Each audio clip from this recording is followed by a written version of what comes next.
Kita akan kembali melanjutkan pelajaran kita mengenai gereja. Saya akan share screen Bapak Ibu.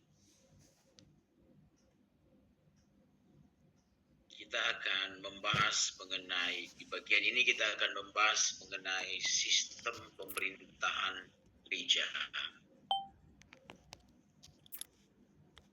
Kita sudah mempelajari temuan kita sebelumnya tentang seperti apakah gereja itu.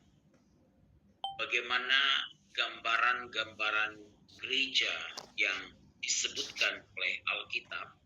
Lalu kita juga sudah mempelajari tentang apa yang menjadi rencana Allah untuk gereja, kapan gereja berdiri, dan bagaimana kemudian Allah membawa gereja masuk di dalam rencananya.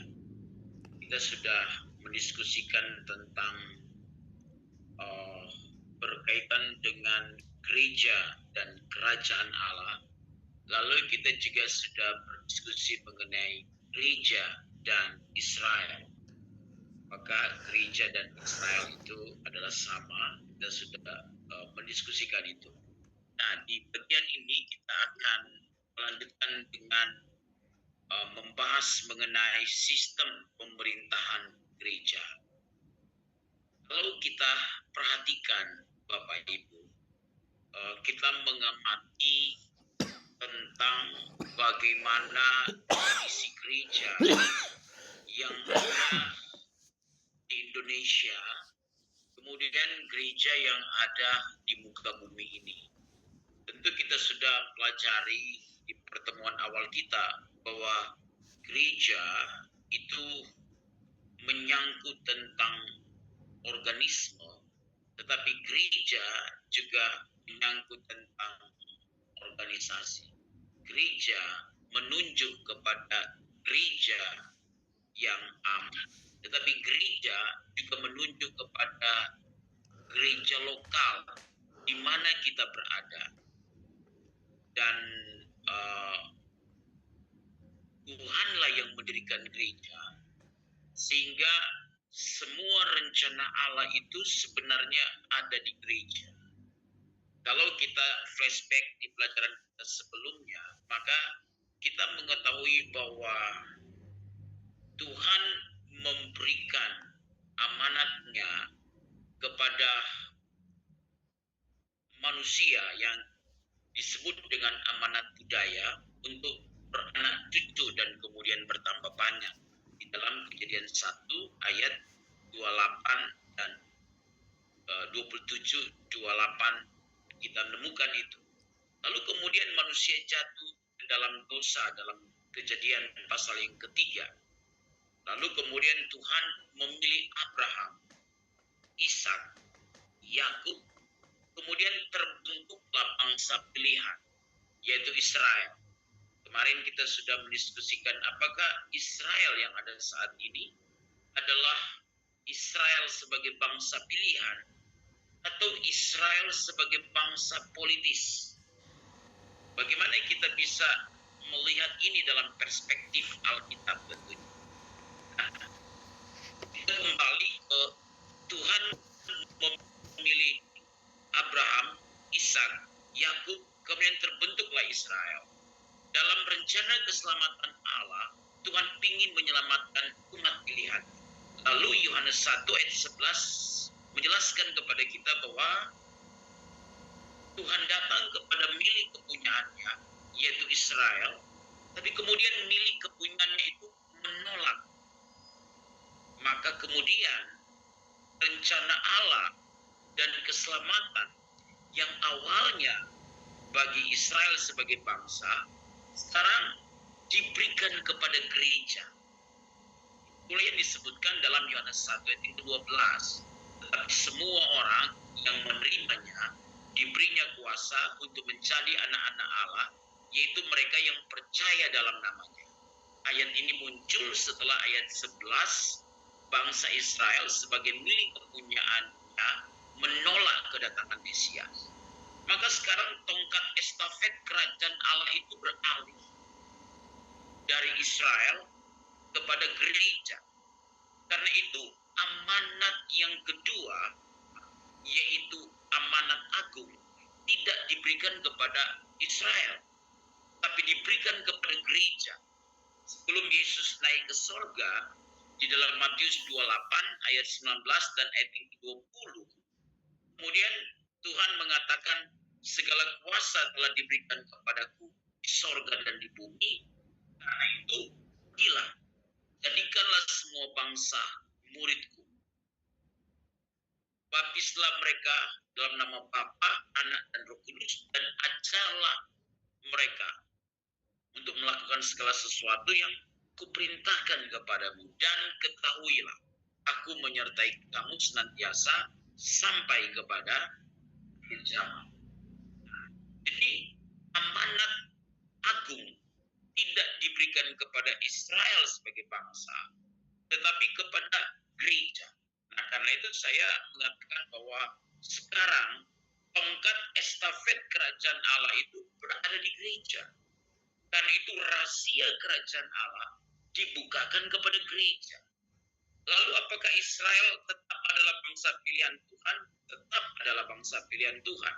Karena Tuhan tidak pernah membatalkan janjinya kepada Daud bahwa keturunannya nanti akan memerintah selama-lamanya di bumi. Nah, sebagai umat yang dikasih Tuhan, bukan hanya Israel saat ini, tetapi gereja. Gereja berada di hati Tuhan. Gereja secara organisme adalah saya dan Bapak Ibu Saudara. Tapi gereja kan bukan hanya secara organisme, bukan hanya kumpulan orang percaya yang kemudian ada dalam suatu komunitas rohani di mana kita dipersekutukan bersama-sama. Tetapi gereja juga adalah orasi.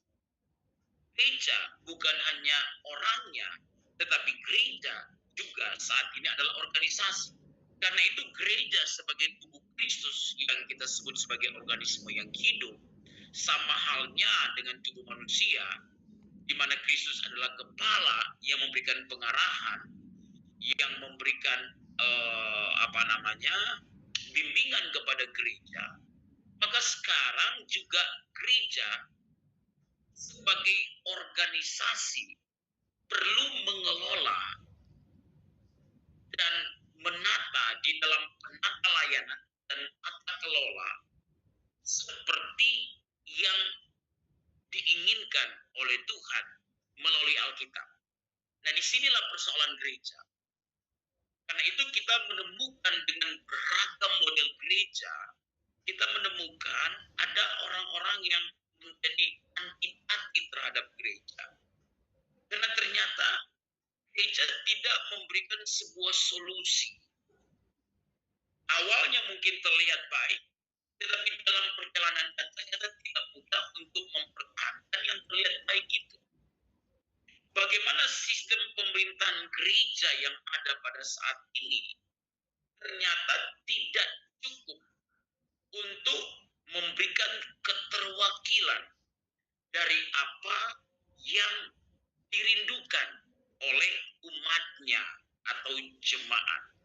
Nah, karena itu Bapak Ibu akan menemukan ada orang-orang yang memang bisa kecewa dengan gereja secara organisasi, sehingga tidak kemudian terhalangi untuk bisa beralih atau berpindah gereja sebagai anggota jemaat itu, ataupun kemudian secara denominasi. Nah, ini yang kita temukan pada saat ini. Nah, karena itu memang persoalan di dalam gereja adalah sebuah sistem pemerintahan gereja yang dapat menjawab gereja secara kontekstual di mana kita berada juga. Nah, tentu kita juga tidak bisa membenci gereja. Kita tidak bisa kecewa dengan gereja. Bahwa setiap sistem pemerintahan gereja memiliki kekuatan dan kelemahan. Itulah kenyataannya. Tapi kita kan nggak bisa menghindari gereja dan kita tidak bisa berkata, anggota jemaat saya, anggota jemaat di mana kalau ditanya. Oh, saya anggota jemaat GKJJ, Pak Pendeta. Apa itu? Gereja Kristen jalan-jalan. Ya, pokoknya saya jalan-jalan aja. GKJJ SB, Gereja Kristen jalan-jalan seputar Bali, misalnya begitu ya, seputar Bekasi.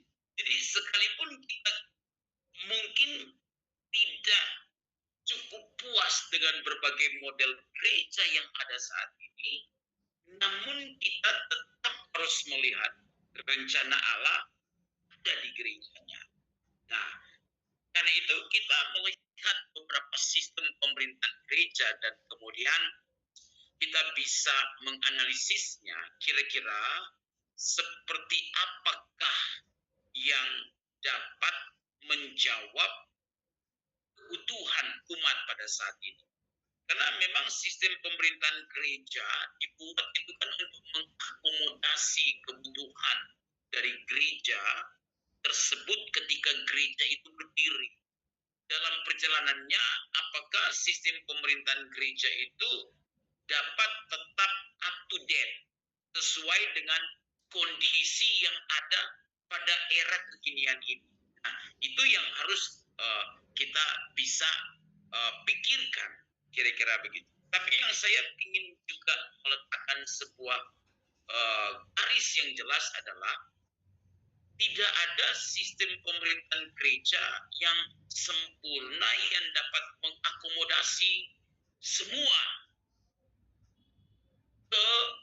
kerinduan ataupun apa yang diharapkan oleh jemaat. Begitu kan? Nah, walaupun demikian, kita harus berada di dalam gereja tentunya begitu. Nah, pemerintahan gereja itu adalah bagaimana bentuk atau cara gereja dipimpin dan dijalankan. Bagaimana gereja kemudian di-maintain secara khusus, diorganize secara khusus, kemudian bagaimana gereja dipimpin. Nah, itulah sistem pemerintahan gereja yang perlu kita paham. Secara rohani tentu kita mengetahui dan kita telah memahami bahwa gereja itu kan adalah tubuh Kristus, di mana kita adalah anggota dan Kristus adalah kepala. Jadi tentu Kristus yang adalah kepala harus kita beri ruang untuk memimpin gereja itu melalui Roh Kudus tentunya yang akan menuntun kita semua gitu ya. Mari kita lihat dulu beberapa ayat ini untuk menjadi referensinya. Mari kita lihat Efesus 1 ayatnya yang ke-22, kemudian Efesus 1 ayatnya 15.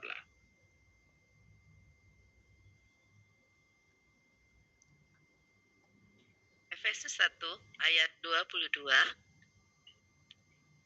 Dan segala sesuatu telah diletakkannya di bawah kaki Kristus, dan dia telah diberikannya kepada jemaat sebagai kepala dari segala yang ada. Kemudian Efesus 4 ayat 15. Tetapi dengan teguh berpegang kepada kebenaran di dalam kasih, kita bertumbuh di dalam segala hal ke arah Dia, Kristus yang adalah kepala. Kemudian Efesus 5 ayat 23. Karena suami adalah kepala, saya ulangi, karena suami adalah kepala istri sama seperti Kristus adalah kepala jemaat. Dialah yang menyelamatkan tubuh. Amin. Terima kasih, Belina. Jadi, ya, secara rohani Kristus adalah kepala tentunya. Tetapi secara lahiriah, gereja adalah sebuah organisasi yang harus dijalankan. Organisasi yang memerintah diri sendiri, berdasarkan musyawarah dan mufakat, ya, dari anggota-anggotanya atau dari jemaat yang dipimpin dalam hikmat dan kebijaksanaan yang Tuhan berikan. Nah, kita akan melihat beberapa sistem pemerintahan gereja yang kita akan pelajari. Yang pertama adalah sistem pemerintahan gereja yang disebut dengan episkopal. Episkopal. Nah, episkopal ini berasal dari kata Yunani episkopos yang berarti penilik. Kalau King James Version itu penulis dengan bishop. Nah, yang gereja yang berada di bawah otoritas bishop atau pendeta secara. Nah, kita melihat ada beberapa gereja yang menganut sistem pemerintahan ini, misalnya gereja Metodis, ya, ataupun gereja Anglikan, dan yang paling menonjol itu adalah gereja Katoliknya, di mana otoritas tertinggi itu ada di Paus. Nah, beberapa gereja Lutheran juga menganut sistem pemerintahan episkopal, di mana pemimpin tertinggi itu ada di tangan bishop. Ya, kalau paling tinggi di Katolik itu Paus. Ya, gereja Metodis juga menganut hal ini. Tapi beberapa gereja aliran juga secara tidak langsung menganut sistem pemerintahan ini, di mana gembala itu punya otoritas yang tinggi. Ya, beberapa gereja alirannya. Gembala adalah pengambil keputusan terakhir. Nah, itu masuk dalam sistem pemerintahan episkopal. Nah, dalam bentuk pemerintahan gereja episkopal, otoritas itu terletak pada pemimpinnya. Ya, pemimpin ini bisa dia hanya memimpin pada satu gereja, tapi bisa juga dia memimpin pada grup-grup gereja. Kalau dia adalah seorang bishop yang lebih besar, luas, maka dia memiliki otoritas atas grup-grup tersebut. Dialah yang mentabiskan pendeta ataupun imam ataupun pelayan. Nah, gereja Katolik mereka mendasarkan pada sistem pemerintahan episkopal ini dengan menjadikan Matius 16 ayat 18 dan 19 itu sebagai dasar biblikalnya. Nah, kita pernah baca ini, tapi kita akan baca ulang ya. Matius 16 ayat 18 dan ayatnya yang ke-19.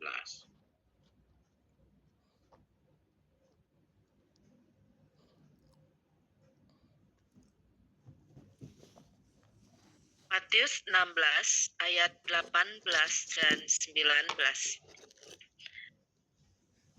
Dan aku pun berkata kepadamu, engkau adalah Petrus, dan di atas batu karang ini aku akan mendirikan jemaatku, dan alam maut tidak akan menguasainya. Kepadamu akan kuberikan kunci kerajaan surga. Apa yang kau ikat di dunia ini akan terikat di surga, dan apa yang kau lepaskan di dunia ini akan terlepas di surga. Amin. Terima kasih, Ibu.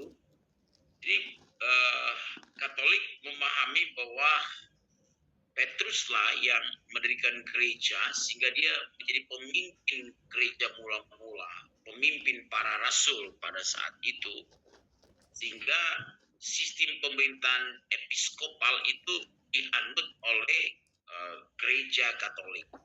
Nah, kalau kita melihat dari sisi sejarah bahwa bentuk pemerintahan gereja ini kemudian mulai muncul pada abad kedua, sekitar abad kedua, ketika kemudian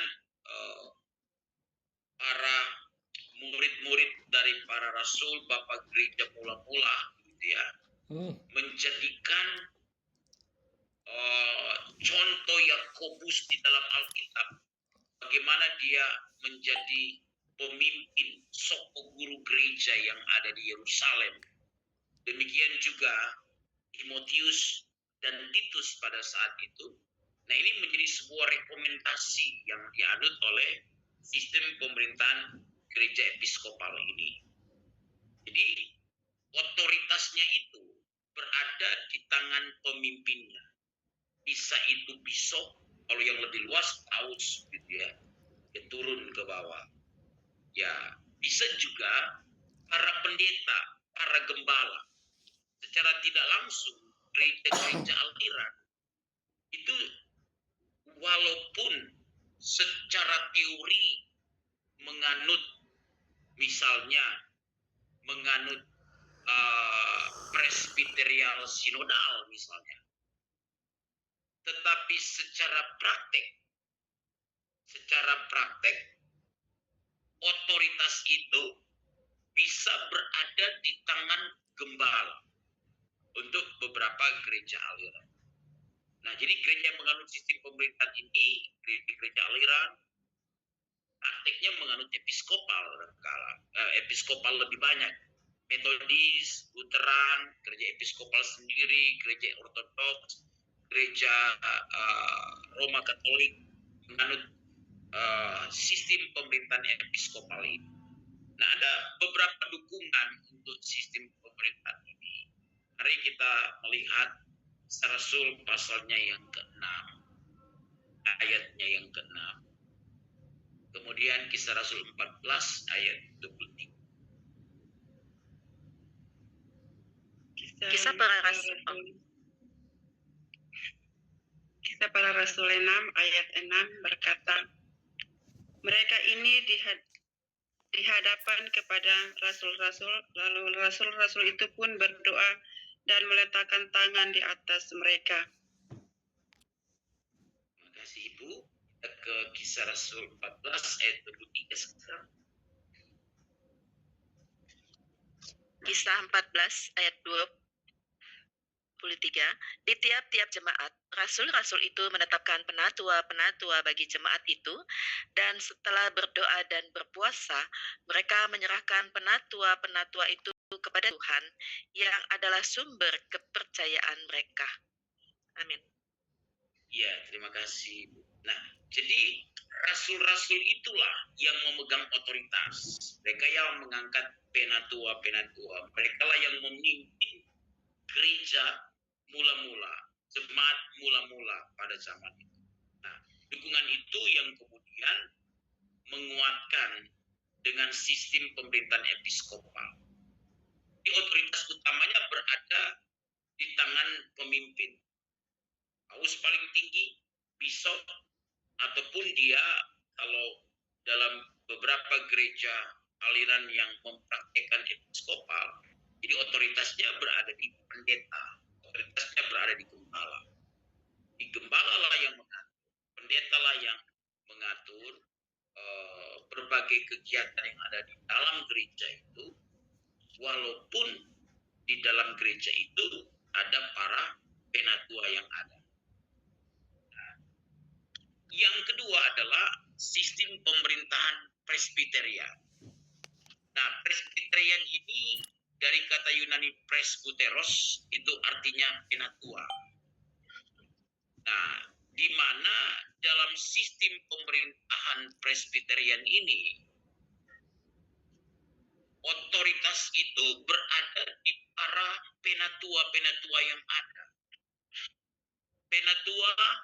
Penatua atau istilah yang lain majelis yang dapat merekomendasikan untuk mengangkat pendeta jemaat ataupun juga termasuk memberhentikan pendeta jemaat.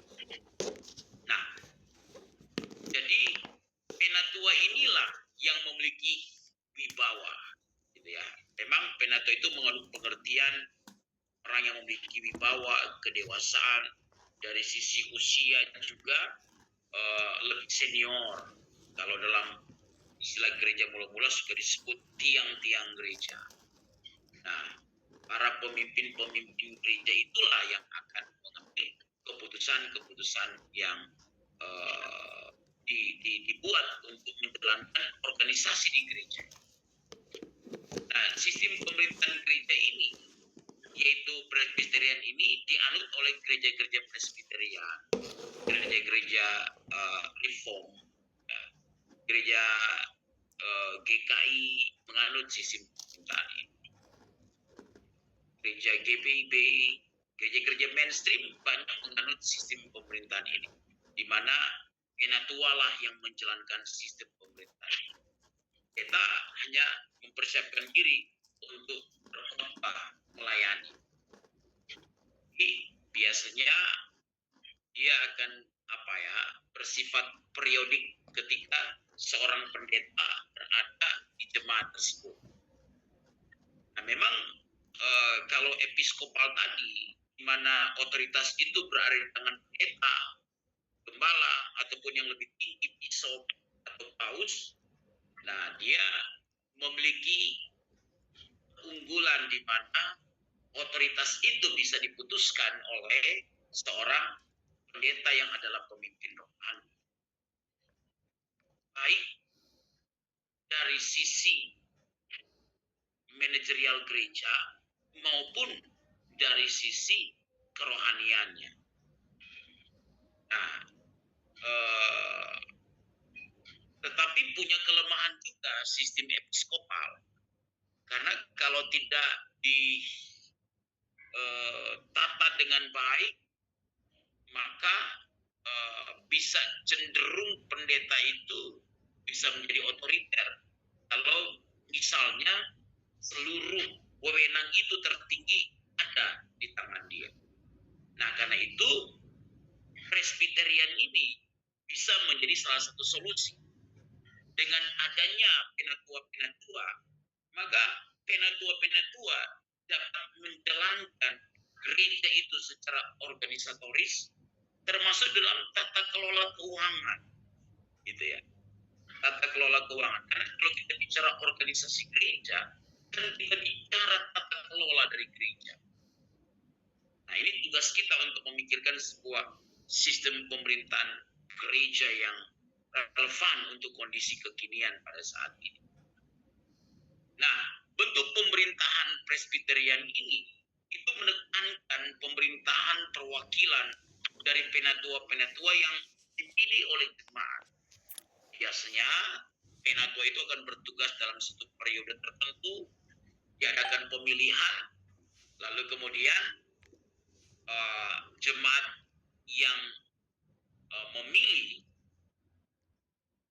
dalam proses pemilihan tersebut biasanya yang memiliki suara yang terbanyak seperti era demokrasi, kira-kira begitu ya Bapak Ibu. Itulah yang terpilih penatua-penatua yang ada. Nah, jadi penatua ini yang nanti akan mengelola gereja lokal yang ada, memerintah, menjalankan sistem pemerintahannya.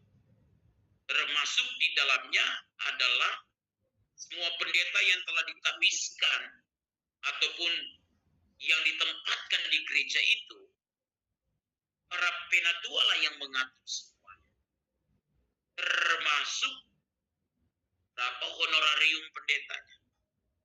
Ya, diatur semuanya. Gereja-gereja mainstream sangat kuat di sini. Jadi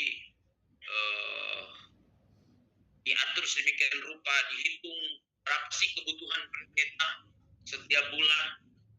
Nah, itu dihitung semuanya. Diberikan fasilitas-fasilitas yang ada. Jadi pendetanya memikirkan melayani saja, mempersiapkan khotbah. Kira-kira seperti itu. Karena sistem pemerintahannya berada di penatua. Bagus juga di satu sisi ya, gitu ya. Ya, untuk menolong keberlangsungan. Nah, gereja-gereja dengan sistem pemerintahan Presbyterian ini memang lebih panjang umur kalau kita amati. Dibandingkan, maksudnya lebih panjang umur ini, keberlangsungan gereja itu akan terus berjalan sekian lama. Jadi fenomena perpecahan gereja itu tidak terlalu terlalu nampak dan tidak terdengar bagi gereja-gereja mainstream. Tapi bagi gereja-gereja dengan sistem pemerintahan episkopal, di mana pendeta atau gembala memiliki otoritas tertinggi, kita seringkali menemukan keterpisahan dari satu denominasi kemudian ke denominasi yang lain. Ini sebuah kenyataan yang memang kita bisa perhatikan. Nah, karena itu ini salah satu jalan yang dapat menjadi alternatif untuk kita memikirkan bagaimana sebuah sistem pemerintahan gereja yang relevan untuk kondisi pada saat ini. Tapi sisi lemahnya, kalau para penatua yang dipilih hanya orang-orang kaya semata-mata, yang menyumbangnya besar, yang punya duit, ya dia yang ngatur pendeta. Pendeta yang harus tunduk kepada dia kan. Nah, itu sisi negatif, kita bisa melihat itu semua. Lalu bagaimana kerohanian dari para penatua itu? Nah, itu juga yang menjadi tantangan tersendiri. Karena kita mengetahui bahwa para penatua yang menjalankan gereja secara manajerial, gitu ya, adalah mereka juga yang punya tanggung jawab besar di luar gereja dalam pekerjaan, dalam usaha, dalam bisnis mereka. Ya, mereka harus membagi waktu untuk itu semua. Jadi ada tantangan-tantangan yang dihadapi tentunya. Nah, di atas para presbiter ini atau para penatua ini adalah sinode. Karena itu biasanya presbiterian ini menjadi presbiterian sinodal. Jadi ada sinode yang menaungi dari para penatua-penatua atau presbiter-presbiter yang ada dalam gereja-gereja lokal tersebut. Dan di atas sinode ini ada yang disebut dengan sinode am. Sinode am itu adalah sinode yang di dalamnya ada beberapa sinode yang bergabung. Biasanya gereja mainstream, kalau Bapak Ibu dari gereja mainstream, Bapak Ibu pasti memahami. Ini merupakan badan yang tertinggi. Walaupun sinode am itu tidak punya otoritas untuk mengatur secara langsung sinode-sinode yang ada tersebut. Nah, dukungan Alkitab untuk sistem pemerintahan presbiterian ini, kita bisa menemukan itu. Ada para penatua yang disebutkan di Alkitab. Ya, misalnya para penatua di Yerusalem. Mari kita lihat Kisah Rasul 11 ayatnya yang ke-30. Kemudian Kisah Rasul 15 ayatnya yang kedua.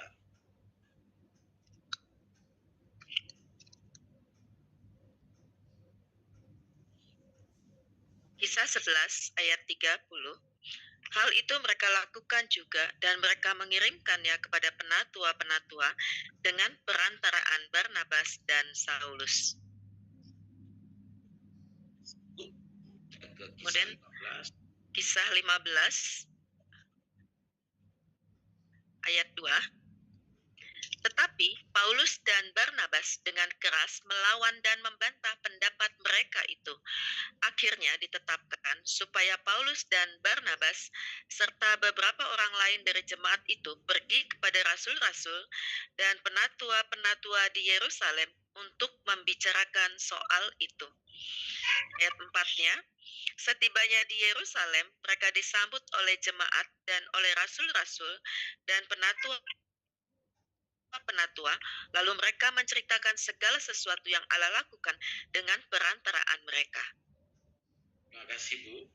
Nah, jadi sidang di Yerusalem, para penatua itu memiliki otoritas, sehingga ketika terjadi perbedaan pandangan pada saat itu, jadi mereka meminta supaya Paulus dan Barnabas mereka pergi kepada para rasul dan penatua-penatua yang ada di Yerusalem untuk membicarakan persoalan-persoalan yang bersifat doktrinal, persepsi yang berbeda pada saat itu. Nah, demikian juga dengan jemaat yang ada di Efesus. Di dalam Kisah 20 ayatnya yang ke-17. Mari kita ke Kisah 20.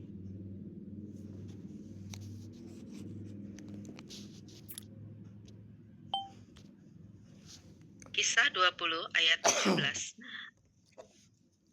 Karena itu, ia menyuruh seorang dari Miletus ke Efesus dengan pesan supaya para penatua jemaat datang ke Miletus. Ya, terima kasih Ibu. Nah, jadi kita menemukan juga bagaimana memang di dalam gereja mula-mula, para penatua itu dipilih di setiap gereja. Dan kemudian penatua inilah yang bertanggung jawab untuk memberi makan kawanan domba yang ada. Dan mereka yang memerintah di dalam gereja-gereja lokal yang ada. Nah, kita bisa melihat itu misalnya di dalam Kisah Rasul pasal 14 ayatnya yang ke-20.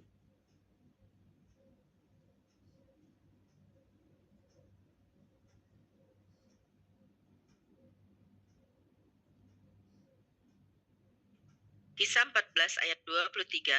Di tiap jemaat, rasul-rasul itu menetapkan penatua-penatua bagi jemaat itu, dan setelah berdoa dan berpuasa, mereka menyerahkan penatua-penatua itu kepada Tuhan, yang adalah sumber kepercayaan mereka. Ya, terima kasih Bu. Nah, jadi di setiap gereja ditetapkan penatua-penatua itu, dan mereka yang memimpin gereja itu, mereka bertanggung jawab untuk memelihara jemaat, memelihara domba-domba yang ada di gereja lokal. Nah, kita masuk kepada sistem pemerintahan gereja yang ketiga, yaitu kongregasional. Nah, kalau dalam sistem pemerintahan episkopal, otoritasnya itu berada pada pemimpin, gitu ya.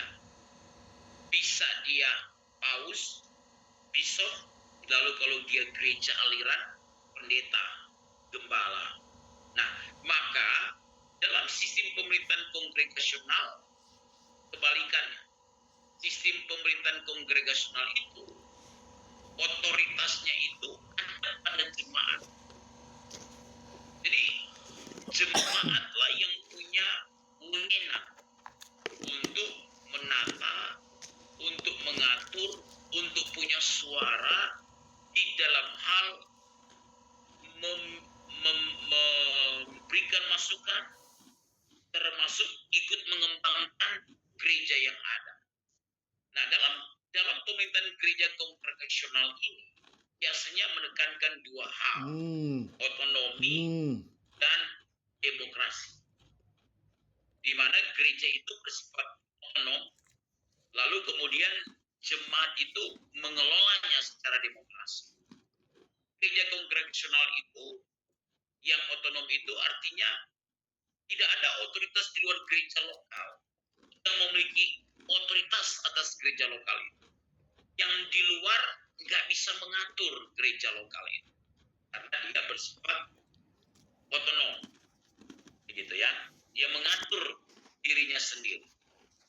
Nah, disebut bersifat demokrasi karena gereja kongregasional ini dalam menjalankan sistem pemerintahan gereja, itu menjalankan organisasinya, itu mengacu kepada bagaimana semua anggota gereja, yaitu jemaat tentunya, dari gereja lokal itu dapat membuat keputusan, dapat memimpin, serta dapat mengelola gereja yang ada. Gereja Baptis menganut sistem pemerintahan ini, kongregasional. Gereja-gereja Lutheran beberapa diantaranya menganut sistem pemerintahan gereja kongregasional ini. Nah, biasanya dipahami bahwa setiap orang itu, jemaat yang sudah lahir baru, dia punya Roh Kudus. Roh Kudus itu akan memimpin jemaat untuk juga mereka dapat diarahkan kepada hal-hal yang bersifat spiritual maupun bersifat manajerial dalam dia mengelola gereja yang ada. Nah, ada dukungan-dukungan Alkitab tentang sistem pemerintahan gereja kongregasional ini, di mana jemaat itu memiliki otoritas yang lebih besar. Mari kita lihat di dalam Kisah 6 ayat 3 sampai 5.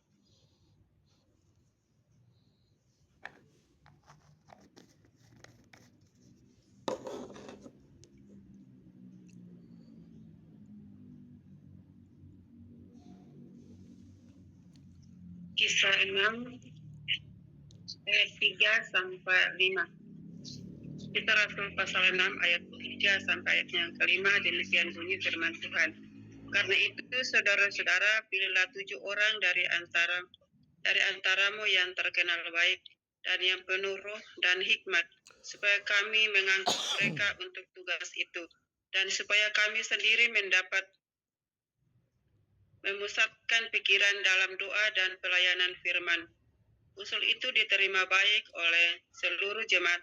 Lalu mereka memilih Stefanus, seorang yang penuh iman dan Roh Kudus, dan Filipus, Bartolomeus, Nikanor, Timon, Parmenas, dan Nikolaus, seorang penganut agama Yahudi dari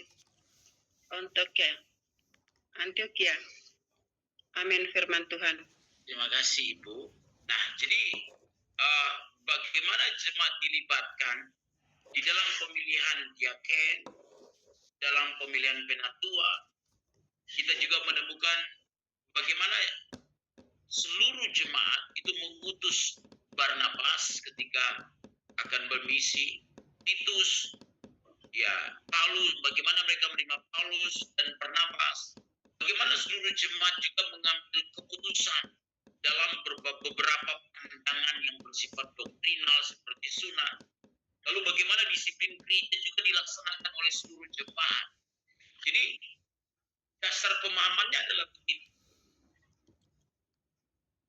Jemaat itu adalah orang-orang yang telah menerima Yesus sebagai Tuhan dan Juru Selamat pribadi, di mana Roh Kudus itu berdiam dalam diri mereka, sehingga Roh Kudus itu bisa memimpin seluruh jemaat kepada seluruh kebenaran.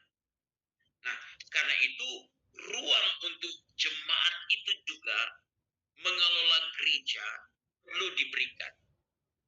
Bukan hanya para pendeta yang memiliki Roh Kudus, tetapi jemaat juga memiliki Roh Kudus.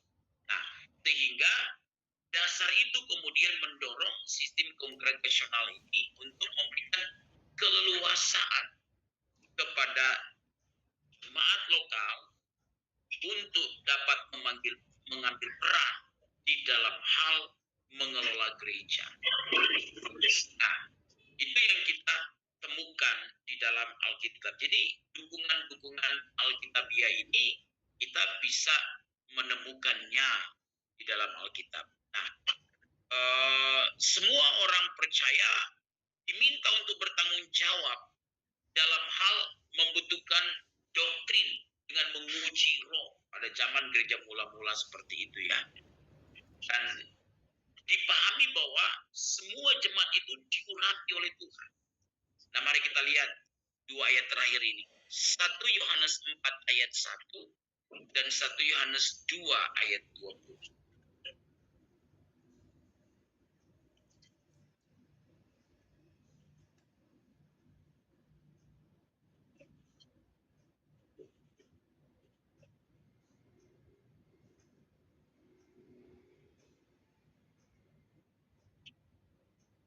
Satu Yohanes 4 ayat 1, saudara-saudaraku yang kekasih, janganlah percaya akan setiap roh, tetapi ujilah roh-roh itu, apakah mereka berasal dari Allah, sebab banyak nabi-nabi palsu yang telah muncul dan pergi ke seluruh dunia. Kemudian 1 Yohanes 2 ayat 20. Tetapi kamu telah beroleh pengurapan dari Yang Kudus, dan dengan demikian kamu semua mengetahuinya. Ya, terima kasih Ibu. Nah, jadi setiap orang percaya itu diurapi sehingga mereka bisa menguji roh, kata Alkitab ya. Dalam hal ini Kudus bisa memimpin mereka. Nah, karena itu kongregasional ini salah satu rekomendasi dalam sistem pemerintahan gereja di mana jemaat diberikan keleluasaan seluas-luasnya untuk bisa memimpin gereja tersebut. Nah, sekarang kita melihat sistem pemerintahan gereja teokrasi. Di dalam sistem pemerintahan teokrasi ini adalah sebuah sistem pemerintahan gereja yang berupaya untuk mengembalikan posisi gereja pada pimpinan Tuhan melalui seorang pimpinan atau seorang ketua sinode. Nah, seperti yang saya katakan tadi bahwa setiap sistem pemerintahan gereja dia memiliki kekuatan dan kelemahan. Saya ke kongregasional ya. Bahwa jemaat memang memiliki Roh Kudus dalam dirinya. Tapi ada satu persoalan. Karena tingkat kerohanian jemaat itu bisa berbeda-beda. Nah, ini juga menjadi satu tantangan tersendiri. Kalau kemudian jemaat yang memiliki otoritas secara penuh, nah ini akan berkaitan dengan sejauh mana kedewasaan rohani dari jemaat yang diberi ruang untuk mengelola penata layanan yang ada di gereja. Kalau jemaat tidak suka lagi dengan pendeta, gitu ya, maka jemaat bisa mengeluarkan pendeta itu dari gereja tersebut. Nah, kalau Bapak Ibu melihat beberapa tahun yang lalu saya punya teman pendeta dari salah satu gereja yang menganut sistem pemerintahan gereja kongregasional. Tiba-tiba dia harus meninggalkan pastorinya, gitu ya. Lalu barang-barangnya langsung ditaruh di luar. Ya, lepas dari ada persoalan tentu yang terjadi di situ. Ya, tetapi ya memang otoritas berada di tangan jemaat. Jadi kalau jemaat memang akhirnya tidak menginginkan kehadiran seorang pendeta di dalam gereja tersebut, maka dia bisa mengeluarkan pendeta itu. Persoalan etis atau tidak etis dikeluarkan itu adalah persoalan kedewasaan rohani. Itu dapat terdiskusikan. Tapi otoritas memang berada di jemaat. Jadi kalau pendeta buat salah, ya dia bisa langsung memecat pendeta dan langsung bisa mengeluarkan. Itu sempat viral di media sosial beberapa tahun yang lalu karena tiba-tiba barang dari pendeta itu udah ditaruh di luar pastori.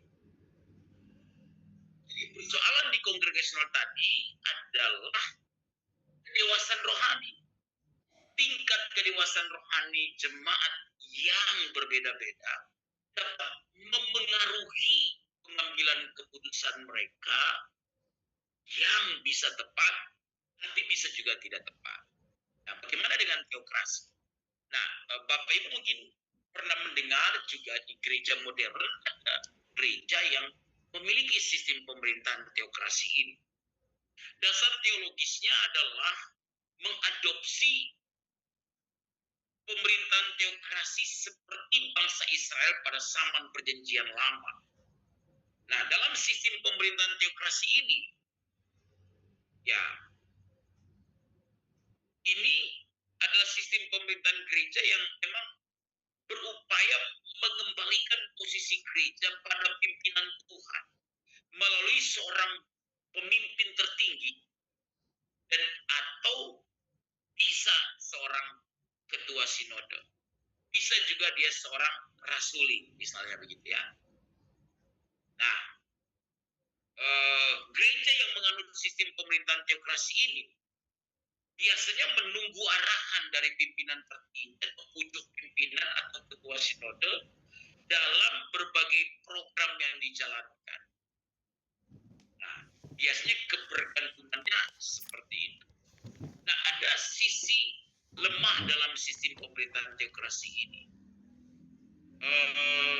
Bahwa memang seorang pemimpin yang telah ditapiskan untuk menjadi pucuk pimpinan atau pemimpin tertinggi, ataupun bisa saja itu adalah ketua sinode dari gereja itu, akan bergantung bagaimana koneksitasnya dengan Tuhan untuk mengarahkan pemimpin tertinggi itu untuk kemudian pesan itu disampaikan kepada umat seperti orang Israel pada zaman perjanjian lama sebelum kehadiran seorang raja misalnya. Walaupun ada raja, tapi dia tetap bersifat teokrasi juga. Nah, soalannya kadangkala bisa kerohanian dari pucuk pimpinan itu stabil, tapi bisa juga tidak stabil. Nah, ini menjadi persoalan. Lalu dia bisa berimplikasi kepada pengkultusan pada akhirnya. Nah, bisa berimplikasi kepada pengkultusan. Dan akhirnya, kalau tidak ada ruang untuk diskusi di dalam sistem pemerintahan teokrasi, di mana semua yang disampaikan oleh pucuk pimpinan dianggap benar karena berasal dari Tuhan, maka itu bisa memiliki tanda petik persoalan tersendiri pada akhirnya. Kalau ternyata itu tidak dapat dipertanggungjawabkan secara biblikal misalnya. Nah, ini menjadi tantangan bagi penganut sistem pemerintahan gereja yang bersifat teokrasi. Karena dasarnya kan tergantung relationship dengan Tuhan. Nah, relationship dengan Tuhan ini memang bersifat subjektif kadangkala. Kita tidak bisa menakar sejauh mana relasi seseorang dengan Tuhan secara stabil dapat memimpin umatnya.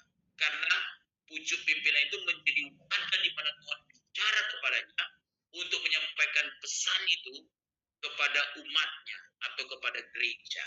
Nah, itu menjadi sebuah tantangan, itu menjadi sebuah persoalan. Nah, yang terakhir itu adalah sistem pemerintahan gereja yang campuran. Saya sebut sistem pemerintahan kombinasi. Jadi, tantangan kita adalah begini. Bagaimana dalam pergumulan-pergumulan kita setelah kita mengamati dalam tanda petik ya Bapak, saya menggunakan diksi apa nih Pak? Carut marut mungkin terlalu radikal ya. Dalam kita mengamati berbagai persoalan dalam gereja, karena ketidakpuasan umat terhadap pengelolaan gereja. Ada semacam gap yang terlalu lebar antara pemimpin gereja dengan umat, ataupun antara gereja yang satu dengan gereja yang lain. Apalagi kalau kita menemukan dalam gereja-gereja modern dalam konteks megachurch yang ada. Saya kira sistem pemerintahan gereja yang seperti apa gitu ya, yang relevan, yang dapat menjawab kebutuhan yang ada pada saat ini, sehingga dapat diterapkan pada kondisi saat ini, up to date pada saat ini, secara maksimal, namun tetap bersifat biblical. Jadi tetap mendapatkan dukungan dari Alkitab. Nah, ini ada sebuah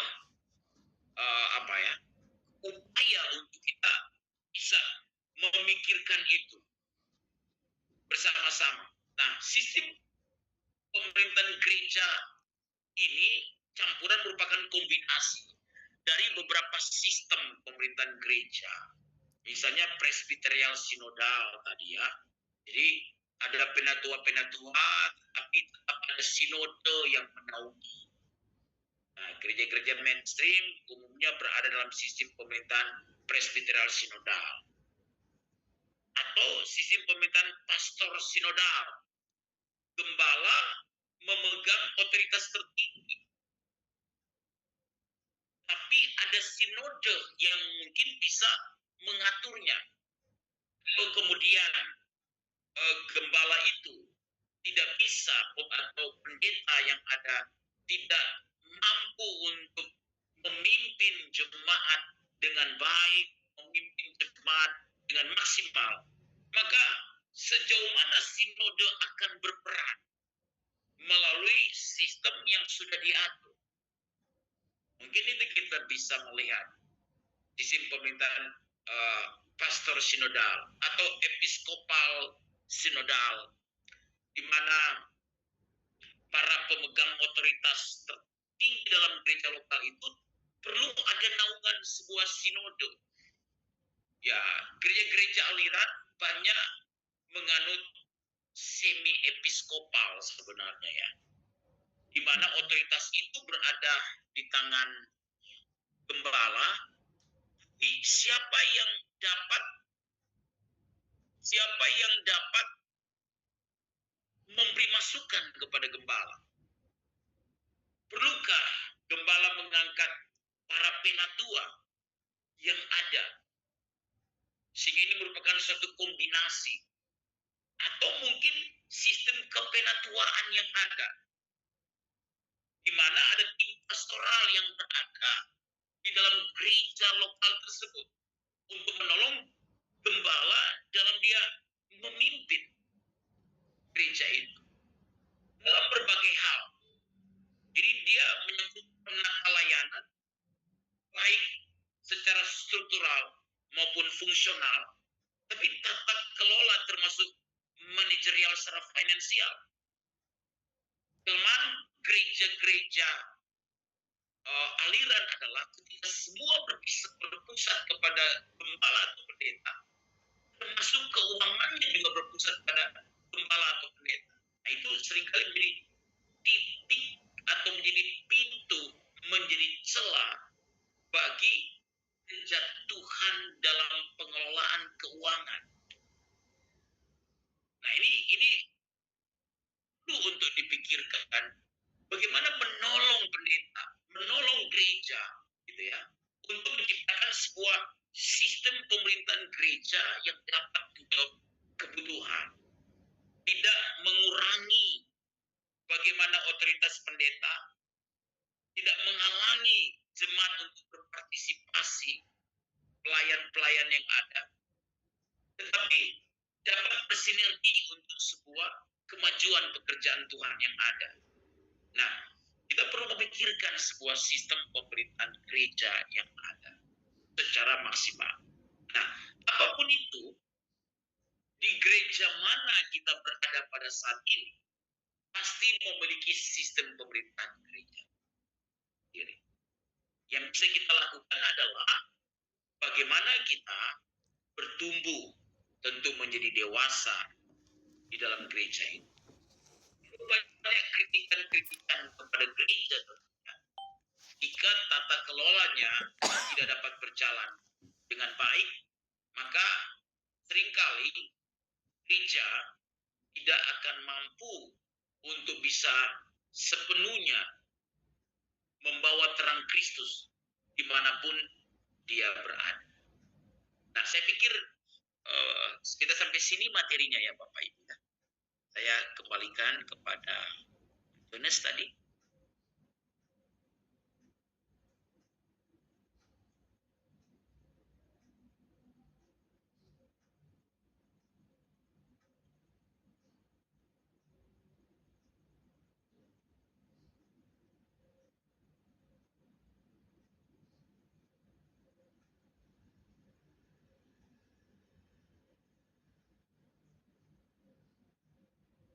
Saya kembalikan ke penanggung jawab. Baik Pak, terima kasih untuk pengajarannya malam hari ini.